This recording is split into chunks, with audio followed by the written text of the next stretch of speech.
பிரைஸ்தலா இயேசு கிறிஸ்துவின் நாமத்தினாலே காலை ஸ்தோத்திரங்கள். இந்த காலை வேளையில கூட நம்ம உபவாசத்தை குறித்து பார்த்து கொண்டு வருகிறோம். முதல் நாள் பார்த்தோம், உபவாசம் நேரத்திலே எப்படி இருக்க வேண்டும், எப்படி இருக்கக்கூடாது, எதை செய்ய வேண்டும், செய்யக்கூடாது என்பதை குறித்து பார்த்தோம்.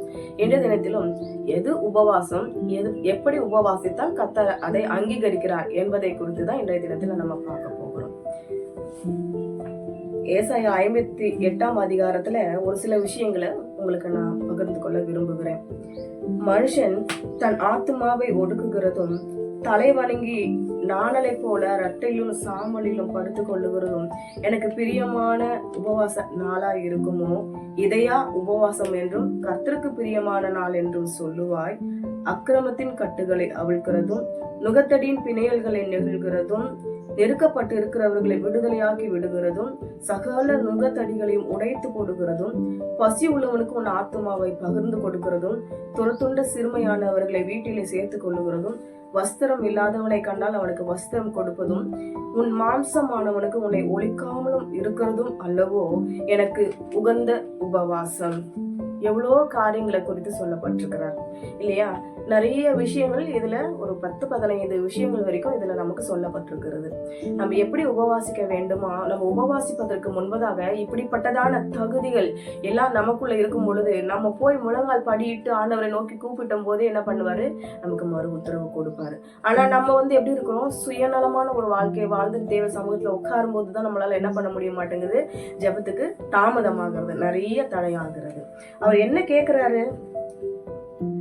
வஸ்திரம் இல்லாதவனா கண்டா வஸ்திரம் கொடு, ஆகாரம் இல்லாதவனுக்கு ஆகாரம் கொடு, சிறுமையானவர்களை சேர்த்துக்கொள். ஒரு மனுஷன் உங்களை தேடி வருகிறான், மாம்சமானவனுக்கு ஒண்ணு ஒழிக்காமல் இருன்னு சொல்றாரு.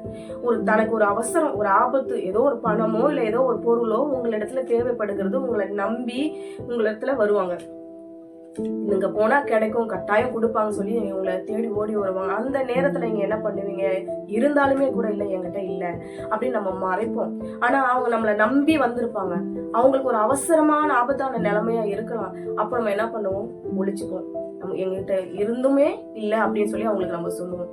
மாம்சமானவன் யாரு? நம்மளை போல ஒரு மனித மாம்சமானவர். எல்லாருக்கும் சில நேரங்கள்ல இந்த மாதிரி சூழ்நிலைகள் வரும். நீ அடுத்தவங்களை தேடி போகும்போது உனக்கு இப்படி நடக்கும் போது உனக்கு அந்த வழி தெரியும். நீ உன் மாம்சமானவனுக்கும் உன்னை ஒழிக்காத. வஸ்திரம் இல்லாதவனை கண்டா நீ ஒன்னு புது ட்ரெஸ்ஸை எடுத்து நீ கொடுக்க வேண்டிய அவசியம் கிடையாது. அவனுக்கு உன்னிடத்துல நீ எதையெல்லாம் நீ போடாம வச்சிருக்கிறியோ நல்ல ட்ரெஸ்ஸா பார்த்து அவங்களுக்கு கொடு. அது ஒரு தேவனுக்கு பிரியமானது.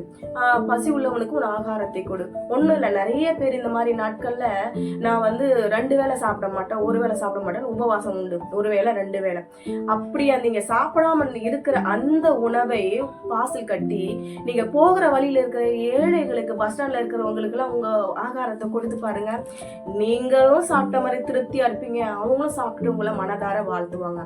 இது எவ்வளவு பெரியதான ஆசீர்வாதம். ஆண்டவர் என்ன சொல்ற? இந்த சிறியருக்கு எதை செஞ்சீங்களோ அது எனக்கே செய்த மாதிரி தானே ஆண்டவர் சொல்லி இருக்கிறாரு. எனவே இந்த மாதிரி காரியங்களை நம்ம செய்யணும். இன்னும் இந்த வசனங்களை நிறைய சொல்லி இருக்கிறது, அக்கிரமத்தின் கட்டுகளை அவிழ்க்கிறது. அக்கிரமத்தின் கட்டுகள்னு என்ன? பாவ கட்டுகள். பாவத்துல சிக்கி இருக்கிறவங்களுக்காக நம்ம என்ன பண்ணலாம்? அவங்க கிட்ட போய் ஆண்டவரை பத்தி சொல்லலாம், இல்ல அவங்க கிட்ட போயிட்டு அவங்களுக்காக வேண்டுதல் செய்யலாம். இப்படி செய்யறது ஒரு காரியம். இன்னொரு விஷயம் பாத்தீங்கன்னா, நுகத்தடியின் பிணையல்களை நெகிழ்கிறதும். நுகத்தடியின் பிணையல்கள் என்ன என்பது என்னன்னு நீங்க பாத்தீங்கன்னா, உண்மையாகவே சொல்ல போனா சேர்க்கை, தவறான சேர்க்கை. நிறைய பசங்க இருப்பாங்க இல்லையா? அவங்க என்ன பண்ணுவாங்க? 4-5 ஃப்ரெண்ட்ஸ் வச்சிருப்பாங்க. அதுல ஒருத்தன் குடிகாரனா இருப்பான், ஒருத்தன் வேறு விதமான தவறு செய்கிறவனா இருப்பான், ஒருத்தன் கோபக்காரனா இருப்பான். பல விதமான தவறுகள் உள்ள நண்பர்களோடு சேரும் பொழுது இவனும் போய் அவங்களோட என்ன பண்ணிடுறான்? இணைக்கப்பட்டுறான்.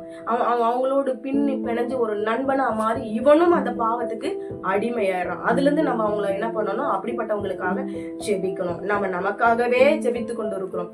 அப்படி இருக்கக்கூடாது. அடுத்தது நீங்க பாத்தீங்கன்னா, நெருக்கப்பட்டு இருக்கிறவர்களை விடுதலை ஆக்குகிறதும். நெருக்கத்துல இருக்கிறவங்க, ஆபத்துல இருக்கிறவங்க, எவ்வளோ பேர் கடன் பிரச்சனையில இருப்பாங்க, பண தேவையோடு இருப்பாங்க, ஒரு அவசர ஆபத்துக்கு நிறைய ஒரு கேள்விக்குறியோடு இருப்பாங்க. நிறைய பேர் பிசினஸ்ல லாஸ் ஆகி வீட்டுல கொஞ்சம் கஷ்டத்தோடு இருப்பாங்க, பிள்ளைங்களை படிக்க வைக்க முடியாம இருப்பாங்க. நிறைய விஷயங்கள் இருக்குது, சொல்லவே முடியாத விஷயம். எத்தனையோ பேர் வாடகை கூட கட்ட முடியாம இருக்காங்க. என்னைக்காவது நம்ம யோசித்தது உண்டா? இரவு நேரத்துல நல்லா திருப்தியா சாப்பிட்டு நிம்மதியா தூங்குவோம். என்னைக்காவது இரவு நேரத்துல யோசித்தது உண்டா? எத்தனை பேர் இன்றைக்கு வெறும் வயிறோடு போய் படுத்திருக்கிறாங்களோ தெரியலையே. எத்தனை எத்தனை பேர் படுக்கிறதுக்கு கூட இடம் இல்லாம பிளாட்பாரத்துல கிடக்குறாங்கன்னு தெரியல. நம்ம என்னைக்காவது யோசித்தது உண்டா? எனவே தேவ பிள்ளைகளே, இப்படிப்பட்ட காரியங்களை நம்ம செய்யும் பொழுதுதான் கர்த்தர் நம்ம வாழ்க்கையில ஒரு அற்புதம் செய்யும். உங்களுக்காக ஒரு வசனத்தை வாசிக்க விரும்புகிறேன். ஏசாயா 58 அதிகாரம் 8வது வசனம். அப்பொழுது விடியற்கால வெளுப்பை போல உன் வெளிச்சம் எழும்பி உன் சுகவாழ்வு சீக்கிரத்தில் துளிர்த்து உன் நீதி உனக்கு முன்னாலே செல்லும், கர்த்தருடைய மகிமை உன்னை பின்னாலே காக்கும். எப்பொழுது இது எல்லாம் செய்து நீங்க முடிக்கும் பொழுது, நீங்க கூப்பிடும் பொழுது அவர் என்ன பண்ணுவாரு? மறு உத்தரவு கொடுப்பார். உன்னுடைய நீதி உனக்கு முன்னாலே செல்லும், கர்த்தர் உன்னை ஆசீர்வதிப்பார். ஜெபிப்போமா? நல்ல தகப்பனே, ஆசீர்வதிக்கப்பட்டதான இந்த காலை வேளைக்காக நன்றி. இந்த நாளை தேவனாகிய கர்த்தர் ஆசீர்வதித்து தருவீராக. இந்த 58 ஏசாயாவுல சொல்லப்பட்டிருக்கிறது போல இது எல்லாமே அதை உணர்ந்து படித்து அதன்படி உபவாசிக்க உதவி செய்யும். இயேசுவின் நாமத்துல ஜெபிக்கிறோம் பிதாவே, ஆமென்.